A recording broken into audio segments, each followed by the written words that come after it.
Thanks for staying. Now, in our first story, Minister for Education, Dr. Yao Osei Edichum, has directed the management of the University of Ghana to comply with the 15% increment in tertiary fees. Dr. Edichum's directive follows an engagement with all public universities on the tertiary fees brouhaha. The Education Ministry says its investigations proved that the University of Ghana was rather implementing a 37% increment of fees. Dr. Edichum says he's satisfied that some universities have complied with the 15% increment. You've heard from University of Education, Winneba. You've also heard from our great university, University of Cape Coast, about steps that they have taken in cases where the fees were over 15%. They are doing refunds. They want to live within the 15% as mandated by Parliament. So I'm very happy this morning. Thank you. No quota has been instituted other than the fact that schools are admitting based on their capacity. Because you know that prior to this year, last year, we have up to just level 300. Now we have level 400. Government has embarked on major infrastructure development, building new hostels. They are not completed yet. So if you allow the same number of students that were there from the previous year, they won't fit in the school. So that's why GTech work with the colleges to adjust so that they can accommodate all our students. That is what is happening. I'm surprised to hear about revocation because I know that they did not admit before GTech directive went to them. So I'm surprised there will be any revocation. Well, government has given yet another assurance that it will clamp down on persons involved in the destruction of Ghana's water bodies and forests. Addressing the press after a meeting with the Chief of Defense Staff and the Military High Command, Lands and Natural Resources Minister Samuel Abu-Jinapor said new measures would be rolled out and made public soon. The agenda of the meeting has been about how to effectively protect and preserve the lands and natural resources of our country. And I should use this opportunity once again to thank our distinguished Chief of Defense Staff and the Military High Command for the very impressive, excellent work they've been engaged in their support to government and the Ministry of Lands and Natural Resources in our quest to preserve the lands and natural resources of our country. It would be remiss on my part if I did not give you a gist of what we resolved as it relates to illegal small-scale mining in Galamsey. The conclusions of our meeting, fundamental conclusion of our meeting, is that we are going to sustain our efforts at coming to grips with this menace, this existential threat of illegal small-scale mining. And the Military High Command, under the leadership of the CDS, is committed to continue to pursue the measures which they've rolled out currently to make sure that we resolve the issue of illegal small-scale mining in our country. We've reviewed our strategy, we've tweaked the strategy, and I believe that the Military High Command will roll them out and make them public as and when they deem it fit. And matters of strategy, operational strategy and the rest, I think we'll leave that to them. But most important thing is that we are never going to relent. We're going to keep up with it. We're going to keep up with it, and we're going to sustain the momentum, that I can assure you. The nitty-gritties of it, as I say, I'll leave it to the Military High Command. Well, Mr. Jinapor has also been responding to President Akufo-Addo's comments on Akonta mining. He says the president's statement does not absolve Akonta mining of culpability, as his outfit is working with a special prosecutor on the matter. The president was responding to a request by the chairman of this Catholic Diocesan Priest Association Biennial Conference, Mr. Ken Ashigbe. Mr. Ashigbe, in his remarks, had appealed to the president, called on the president to speak to the issue of Akonta mining. And so the president sought to respond and assure the conference, and for that matter, the country. So the president's comments were actually an assurance to the conference and the country. And what was that assurance? The president said, as he spoke, and by that as at yesterday, Akonta mining was not engaged in any illegal mining activities in any forest reserve. And indeed, the president went further to assure the country that under his instructions, the Ministry of Lands and Natural Resources and the Forestry Commission is actually cordon off the 294 forest reserves in our country. He said that as well. You know, I mean, for some reason that is be taken out of the discourse. But the president gave a further assurance that not only is Akonta Mining not engaged in illegal mining activity in any forest reserve, as he spoke yesterday, but additionally, he had put in place measures, his government had put in place measures to protect the 294 forest reserves of our country from attacks from illegal miners and illegal mining activities. So the president was not speaking about the wrongdoing or otherwise of Akonta Mining in the past, the criminality or otherwise of Akonta Mining in the past. He was not commenting on what happened in the past. He was giving an assurance of the state of affairs as at the time he was addressing the conference. And that is a statement of fact. And for me, I think that the president should be commended, the government should be commended, that we've gotten to a situation where we can confidently say that we are protecting the forest reserves of our country. That's essentially what the president said. I mean, he'll be taken out of context. Well, I'm not too sure about it's been taken out of context or not, because it's really plain. I mean, what he said is not, there's no ambiguity. There's no ambiguity. I mean, it will only take, with the greatest of respect, a mischievous person to pretend that there is some ambiguity in what the president said. And as I keep emphasizing, the president was given an assurance following some anxiety expressed by one of the speakers at the conference. And I want to repeat, the president was not speaking to the issues of Akonta Mining as they happened in the past. The substantive issues of the conduct or otherwise of Akonta Mining are before the Ghana Police Service and the Special Prosecutor.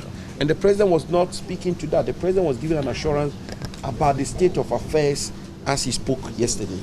How can it absolve? Not interfere with any. How can it? It cannot absolve them. Neither can it interfere with any investigations. Because as I say, the president was not speaking out of context. The president was speaking in response to an anxiety which has been expressed by a speaker at the conference, and the president was assuring the conference and the country that the anxiety is, if you want, should not be entertained, because as he spoke, he can speak, he can say as president that Akonta Mining is not involved in any illegal mining activity in any forest reserve. The matters to do with Akonta Mining and its activities, its criminality or otherwise, wrongdoing otherwise, those are being handled by state institutions. As I say, the CID is investigating it. They've been collaborating with me and I've cooperated with them fully. The Special Prosecutor is also investigating it, and we are prepared to cooperate with the Special Prosecutor. That is not what the president was talking about.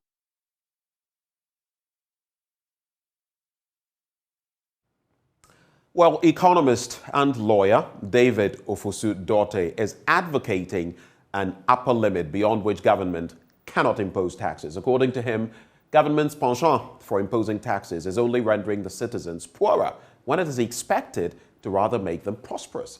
He says taxes such as the sanitation levy, the energy sector levy, and fiscal stabilization levy, among others, have not achieved their intended purposes. Mr. Dorte was speaking at a Constitution Day public lecture. Energy fund levy. The energy sector owes more than it owed before this fund was introduced. Sanitation and pollution levy 2021. Its purpose was to levy to help address sanitation issues in the country. I'm not so sure whether sanitation issues have been resolved on your way here, but we are being levied for that. And I bet that if we were to speak to those in charge of sanitation, what they will tell you is that their problem is lack of funding. Then we have energy sector levy, which has become ESLA.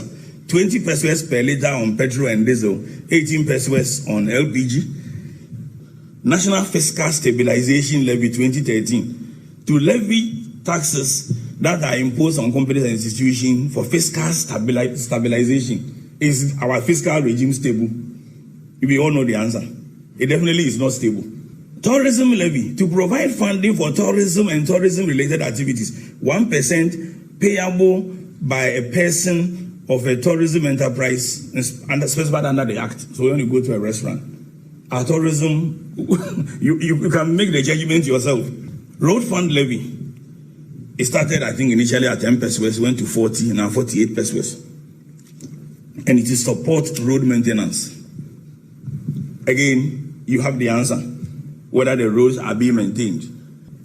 The point is, it sounds as if that Ghanaians have no right to earn net income or disposable income. And at any time we seem to be improving in our income, we must be levied with something that will enable us to take the levy and take the money and give it to persons that we queue to elect every 4 years so that they will make our lives better. And they end up making our lives worse. Now, individual corporate and corporate citizens cannot be said to be prospering if every money that they get is taken away from them. My first recommendation, Mr. Vice Chairman, is that we ought to be thinking of an upper limit beyond which governments cannot tax us. And the Member of Parliament for Gushegu, Hassan Tampuli, wants students in his constituency to learn harder to better their grades in the senior high school certificate examination. He said out of the over 700 students of the Gushegu Senior High School who sat last year's West African Senior School Certificate Examination, only one student passed, a situation he described as worrying. There's more in this report put together by Martina Bugri. Parliament for Gushegu raised the concerns of poor performance at the West Africa Senior High School when he presented support to students in his constituency, second time running, in fulfillment of his campaign to support students with scholarship. A total of 130 students received cash prize between 800 and 1,000 cedis. The MP said there was the need to change the statistics being channeled from the northern region. Again, WASI results have been released. Gushegu Senior High School. Do you know what we got? Do you know the percentage of those who passed? Last time, out of 700 and so students, only one person or two people passed. Only one person, no, one person passed. You people are coming from the same schools. Oh. So how is it that our other siblings, brothers and sisters are failing throughout? Our parents cannot even afford at all. But this, like I said, is not supposed to take the entire fees, but to let you know that the Member of Parliament for Gushegu, Honorable Al-Hassan Tampuli Suleimana, has become one of your parents. Mr. Tampuli also cut short for the commencement of work on the Zinundo to Yolgu Road. He said it will open the place out for economic activities. This road has economic significance for the good people of the constituency, and in particular the people of Zinundo in the Gushegu constituency and Yolgu in the Nantong constituency. They are neighboring communities, but for administrative boundaries, they are separated by districts. But we are one and the same people, and it's going to create a direct link to the farms of the people. More of the farms are in those areas for both communities. And there is a very big bridge over there that became a stumbling block for us to be able to reach our farms. Today, that is likely to be a thing of the past, because it's going to open up the farming area and it's going to open up trade between the two districts, the two administrations of Nantong and the Gushegu municipality. It's also going to serve as an avenue for the also additional utilization of the Zinundo Health Center by the good people of Yolgu, and another avenue for referrals. Some of the beneficiaries spoke to Joy News. I'm very grateful for this. It will go a long way for me because it will support me to buy something for the school. Even if the amount that they give me didn't pay my fees, but it will go a long way. My mother is the one who is taking care of me. My father is no more. So with this, it will support my mother to pay my fees and other things. We are very grateful for this support. And I think this support will help us a lot as a student. Some of us, we find it very difficult to pay our school fees when it comes to this time, because this constituency is a farming constituency. We are all into farming, and when we look at this year, the farming we didn't get, the farm product didn't do well, so our parents find it difficult to get money to pay our school fees.